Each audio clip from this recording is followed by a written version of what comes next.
All right, boys, let's get into it. We ready? First topic of the day.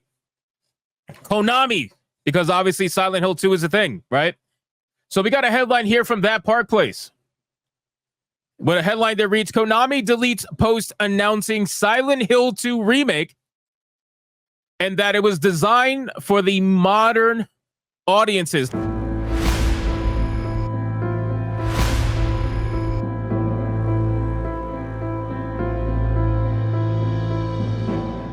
When I show you guys these tweets, you're probably going to recognize them because I remember I did a ton of videos talking about the tweets because in the beginning, when they were first advertising this game, they were constantly talking about modern audience this, modern audience that.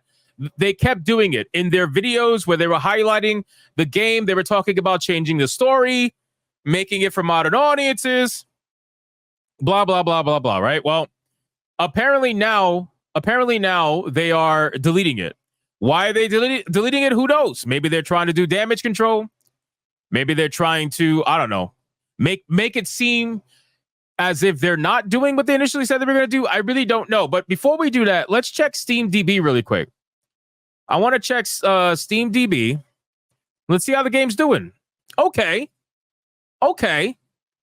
So I kind of called it yesterday where I said the game was probably going to end up at around 25 to 30,000. That was my guess. 25 to 30,000 on Steam. Not terrible. A little bit under, but still not terrible. 23,600 after the game officially released, with 21,400 people playing right now.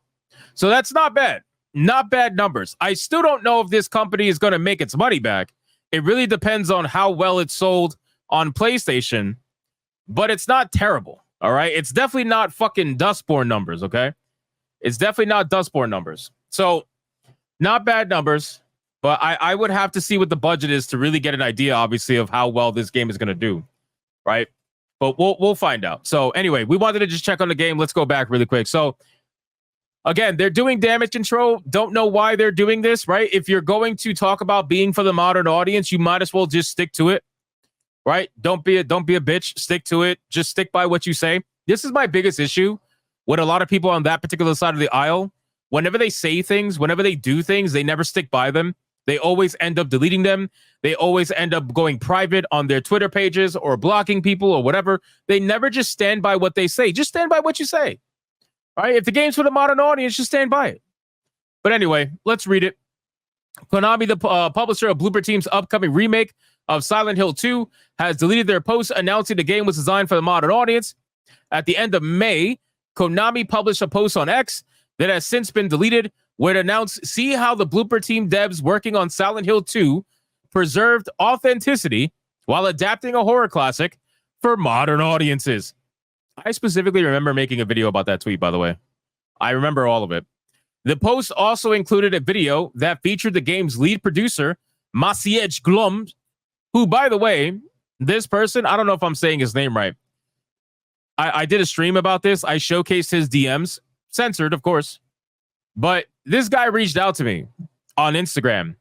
He reached out on Instagram and didn't like the way that I was talking about the women in the game, or not the game, I'm sorry, the women in the development team, and how they said that the game was being made for modern audiences and blah, blah, blah.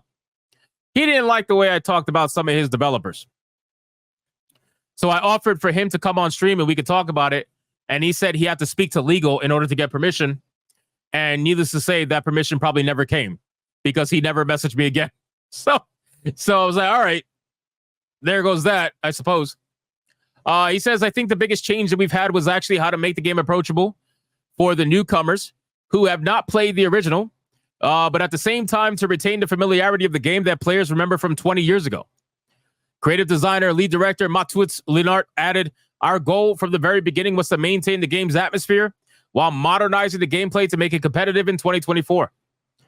Now, this comment right here, modernizing gameplay, that doesn't really have anything to do with what we know to be modern audience stuff, right? All it is that they're updating graphics engines, making it more action-oriented combat system away from the typical old-school controls of the original game. But the first statement does, in fact, have to do with the modern audience stuff. And we know that to be true now because now we know hit detection was involved with the game. and they decided to do certain things in the game, in reference to censoring certain scenes, what they did with Angela and whatnot.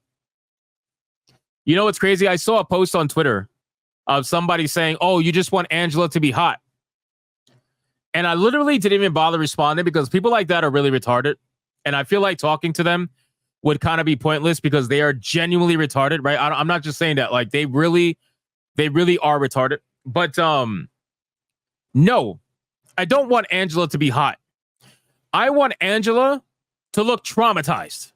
You get what I'm saying? I want Angela to look like she's been through some shit, right? The original Angela, the reason why she looked older was because she has been through some shit. So what the developers here did was they saw, oh, Angela, she's young. Well, we got to make her look young because she didn't look young before. It's a fundamental misunderstanding of why she looked older in the first place. She looked older because she had been through some shit. That's why.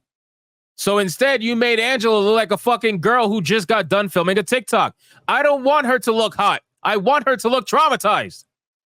There's a difference. But, whatever. Anyway, again, arguing with these people who don't actually play the games, it's kind of pointless. It's kind of stupid. And then it says that the video also featured commentary from Barber, which I believe is the person who that developer that messaged me didn't like me saying things about. So I'm assuming he's fucking her. But again, you never know.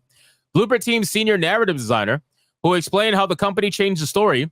In the remake, the story remains largely the same. However, the magic of modern technology, we're able to expand on some of its aspects. Bro. Okay, so I haven't completed the game yet, right? Which, by the way, for all of you watching right now, Griffcast tonight, 11:30 p.m. Eastern Standard Time on Hypnotic Live. It's already set up. We're going to do Griffcast tonight because I couldn't do it earlier today. So if you want to see me play this game, I'll be playing it tonight, 11:30 Eastern. 30 minutes after Hypnocast, basically. So the whole thing about changing the story, I haven't completed the game, but from what I've seen, they did censor a lot of stuff. They censored a lot of things. They decided to remove certain aspects of it, and they kind of take away the context of certain scenes that were deemed not that sensitive. And that's because they hired hit detection. And I got to be honest with you, it's not even about them hiring hit detection. I don't want to put all the blame on hit detection. I want you guys to understand something. Developers like Blooper Team, all you got to do is take one look at them and you'll realize that it's not just hit detection doing this shit. It's them as well, right? They work in conjunction together to ensure the most sensitive product imaginable. Oh, we can't trigger some people. We can't trigger these people. Okay, we got to make sure we protect their feelings. We can't trigger them with sexual assault scenes. We can't do that. The modern audience can't handle that right now. That might be insensitive to people who are actual victims of SA. It's quite unfortunate. Because otherwise, the game is actually okay, right? I've said this many times during the stream, and I've said this many times on other streams. Silent Hill 2 Remake is okay. It's okay. It's like it's not the most amazing game because there are certain things that it's lacking, and the performance issues are really bad. But aside from that, it's an okay game. If it was its own horror game, it would be probably slightly higher. But because it is a Silent Hill 2 remake, that is the milquetoast version of Silent Hill 2, that's why I dock a little bit more points than normal. But it's okay. It's okay. Is it worth $79.99? Fuck no. Absolutely not. That's where I say no. That's where I do not recommend it. At $79.99, I do not recommend that game. But for $39.99, okay, we might have a discussion. I would recommend it at that point. So anyway, $79.99. Yeah, it was $79.99 for early access, bro. Will of the fans. $79.99 for early access. $69.99 for regular price.